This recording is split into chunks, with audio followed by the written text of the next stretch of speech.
Chapter 16, Endgame. In the last 3 months of the investigation, I occupied Rust's one-bedroom house behind his home in Lucerne Valley, an isolated plot of land situated on a hill surrounded by desert tumbleweed. By now, I had left Joanna and needed a temporary place to crash. Rust, a member of Death Valley, welcomed the company, though most evenings he alternated between firing random buckshot from his back porch into purple sage and twirling his pistol in the air while he watched his favorite television show, The Sopranos. We sat in the dark, drank cheap beer from sweaty cans, and watched James Gandolfini's face flicker against blue tint.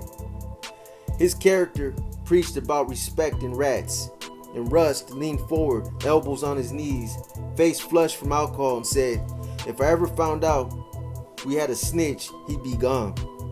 Rust cocked his pistol for emphasis, pointed the barrel at the wall, and fired once. Note taken, Rust had an arsenal of weapons that included an AR-15, an SKS, a 6-Sauer, a 40 caliber pistol, a shotgun, and 2 Golden Bear bolt-action rifles.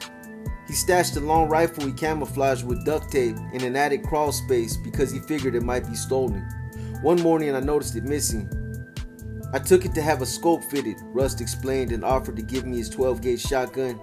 He had duped a relative who worked for the Los Angeles County Sheriff's Department into checking the serial number on the weapon and confirmed it was hot. "I don't want it in my house," Rust said. Meanwhile, Kaz worried that I had become too soft, too nice, too much of a gentleman gangster. He didn't want me to be like fucking James Bond, but he urged me to stand up to the Vagos, be more aggressive. So far, I had never initiated fights. I had reacted to beatings. I had defended Psycho as any good minion would. But for all of my caution, I had telegraphed my difference. I needed to blend, deflect the cop talk, be a badass. I could do that. At the next church meeting in Lizard's garage, Psycho complained that I was spending too much time with Death Valley members. Maybe I needed a loyalty check. Headbutt agreed, said I was being disrespectful. He smacked his fist into a cracked leather motorcycle seat. I glared at him, pulled my colors. I was living in Russ's house. "I'll pull them off right now. Put them on the ground. If you can take them, you can have them. But I'll kill you first. I'll kill you, motherfucker."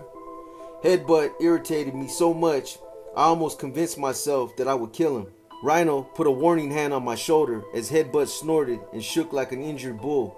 His breathing was labored. He balled his hands in the fist. Spoon, the chapter's designated sergeant-at-arms, suddenly lunged at me and tackled me to the dirt. I pinned him down and shoved my knee into his face. Psycho joined in the scuffle, attempting to break us apart. Spoon clumsily deflected and accidentally tore Psycho's stitches from his recent surgery. "You're a pussy," I accused, mindful that I needed to act more like an asshole. Psycho fined Spoon $100. Days later, Vinny, having heard the story, yanked Spoon's gold teeth for fun. Spoon winced but otherwise didn't react. "You're embarrassing," I shook my head. Maybe I was overdoing it. "He's the president," Spoon defended. "I can't punch a president. I need someone I can trust." Psycho offered to make me co-sergeant at arms. Occasionally, Russ had house guests. Vinny slept on his couch until domestic problems resolved. And while I pretended to care about Vinny's sordid relationships, Kaz sought indictments of key Vagos players before a federal grand jury. I supplied him intelligence for his search warrants, snapped photographs of weapons and drugs stashed inside members' homes, and confirmed addresses and identities of gangsters who moved frequently, drifted between trailer parks, used monikers, initials, and fake first names. The location of Russ's house posed a logistical issue. It was difficult, if not impossible, to conduct surveillance on a hill. We had to wait for Russ to leave before helicopters fanned above the rocky terrain, noting the possible exits. Search warrants had to contain specifics, but when facts changed in the span of several minutes, details, too, had to be revised. I performed as one of several conductors in a giant orchestra. Each instrument had to be tuned to the others, each note brilliant and solid. With the musicians set and the audience prepared to listen to perfect harmony, Kaz stopped the show. "Can you find me, Twist?" I hate the idea. It would be like looking for an electric eel in a deep ocean cave. After a few false leads, I finally tracked Twist down at a seedy meth house. When he answered the door, his eyes resembled cracked glass.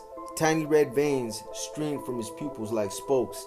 A Nazi swastika flag fluttered above him. Terrible waved me inside. He was smoking speed and offered me a taste. You know I don't do that, bro. I reminded him again that I wasn't a stoner. My eyes smarted in the haze. I sat on the edge of the couch as Twist paced, cupped the phone to his ear, and crackled a life like a spitfire. Meanwhile, Terrible refilled his bowl with speed. The scene played like a snap action clip, building to the big climax.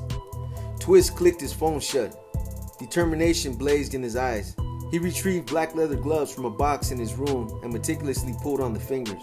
Then he reached beneath his bed and retrieved a steel pipe. Some dude is talking shit about me. Twist planned to take care of business. You coming? He looked at me. Terrible took his last puff and sprang the attention. I felt sick inside, my whole body tense. Right behind you. I had no easy exit. I might have been a Vagos imposter, but I was not about to be an accomplice to murder. We should drive separately, I managed, in case you need to leave quickly. Inside my car, my hands shook on the steering wheel. I dialed Kaz and told him, if Twist beats this guy with the pipe, I'm going to smash his head in. It would mean the abrupt end to the investigation. But Kaz agreed. You can't be a witness to murder. I considered that it might take 40 blows to collapse a man's skull with a steel pipe. I had little time to find a suitable weapon. Car doors slammed. Twist and Terrible marched across the gravel to the victim's front entrance. I lagged a few paces behind, assessing my options. Twist banged on the door. A wiry man with a smashed nose and greasy ponytail answered. Maybe it would only take 20 blows. His eyes widened to saucers. Twist stood sideways, one hand skimmed his pipe. Why you talking shit about me? Twist was the bully on the playground, accusing his classmate of stealing his ball. Only he was armed and not at all interested in fair play. The man cowered, his knees visibly buckled. He dissolved into tears, deep, rasping sobs. Please, he begged, please. I didn't say nothing. I spotted a brick on the ground. Their voices sounded like snapping dogs. Terrible turned his back to the victim, folded his arms, and balanced against the house. Please, the victim pissed himself. I grabbed the brick, my heart racing. That was it. Let's get the fuck out of here, Twist said suddenly, appeared satisfied that the victim had not disrespected him. The brick slipped out of my hand. It hit the pavement with a soft thud. The next day, authorities picked up Twist. He never knew I had betrayed him. He blamed the arrest on his girlfriend, whose car he had borrowed and never returned. Vinny proposed that I officially switch chapters, renounce Victorville, and transfer to Death Valley. While the proposition was flattering, I already had the main players of Death Valley on criminal violations. I didn't need to work them. In fact, I would rather have infiltrated the Hollywood or San Fernando Valley Vagos, since those members had yet to be targeted. But I had run out of time. Government raids were scheduled to occur in a matter of days. Still, I needed Cycle's permission to formally leave the Victorville chapter. Predictably, he was less than eager to help me out. In fact, he threatened Terry the Tramp that if he ever saw that motherfucker, meaning me, on the streets, he would take my colors. Tramp accepted Cycle's warnings as sufficient permission to allow me to switch chapters. Bring $400 cash tomorrow and meet me at Terry the Tramp's house, Vinny advised. I didn't have that kind of money, so I borrowed it from Russ. I'll pay you back tomorrow, I lied, knowing that the next day, more than 800 law enforcement personnel planned to execute search warrants in 5 counties, including his. Until then, I stayed in character. As promised, the next day I arrived at Terry the Tramp's house in the middle of the afternoon.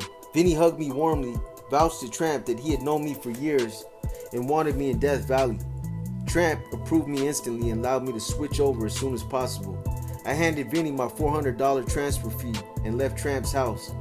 Bright sun burning my cheeks, my heart pounding. That was the last exchange I ever did with the Vagos. At dawn the next day, March 9, 2006, 25 Vago members and associates, including Psycho and Twist, 7 chapter presidents, 1 vice president, 1 secretary, 1 treasurer, and 7 sergeant-at-arms, were arrested on firearms, drug, assault, and murder charges following one of the largest and most ambitious coordinated law enforcement probes ever conducted in Southern California. The 3-year investigation, Operation 22 Green, involved over 800 personnel from the ATF and local police and sheriff's departments and spanned 5 counties: Los Angeles, San Bernardino, Riverside, Orange, and Ventura. Law enforcement seized 134 firearms, including Beretta and Mossberg 12-gauge shotguns, SKS assault rifles, and Tech 9 assault weapons. 305 grams of methamphetamine, 46 grams of cocaine, $15,000 in currency, explosives, 4 stolen motorcycles, and thousands of rounds of ammunition. Of the 25, all served time pursuing the plea bargains. Terrible received 15 years concurrent in federal and state prison. Psycho, who had no prior criminal convictions, received 1 year for the assault in Mickey McGee's bar and 1 strike. Vinny accepted a strike and 1 year for selling me marijuana. Russ served concurrent 1 year prison terms and 1 strike for the assault and the stolen weapon he sold me. Powder, who had sold me the stolen shotgun, accepted 5 years probation and 2 strikes. Bandit took 1 year and 1 strike for the Mickey McGee's assault. Bubba accepted 2 years and a strike for selling me cocaine. Rhino, too, struck a deal. Following his arrest, he agitated in custody, paced the confined interview room. We know about the murder, the lead homicide investigator prompted him. Fuck you, Rhino spat back. We know you were with Daniel Foreman, Twist. I don't know what you're talking about. No, the detective played him Rhino's recorded confession. He told me later that the blood drained from Rhino's face. What do I have to do? He relented and accepted 15 years in prison in exchange for his testimony. The prosecution reduced his charges to voluntary manslaughter and attempted burglary with a gang affiliation. The raids marked the end of my undercover role and the beginning of my new invisible life. I felt conflicted, not because I had any regret about my impending betrayal of the Vagos, but because I was about to leave the familiar. For 3 years, I knew my role, and the culmination of my life's work was about to unfold. Hardcore, violent gangsters would be subdued, led away in chains and handcuffs. Their rank and stature in the criminal world suddenly emasculated, reduced to rubber sandals, pastel jumpsuits, and faded memories. They were nothing behind bars. They would never be anything again.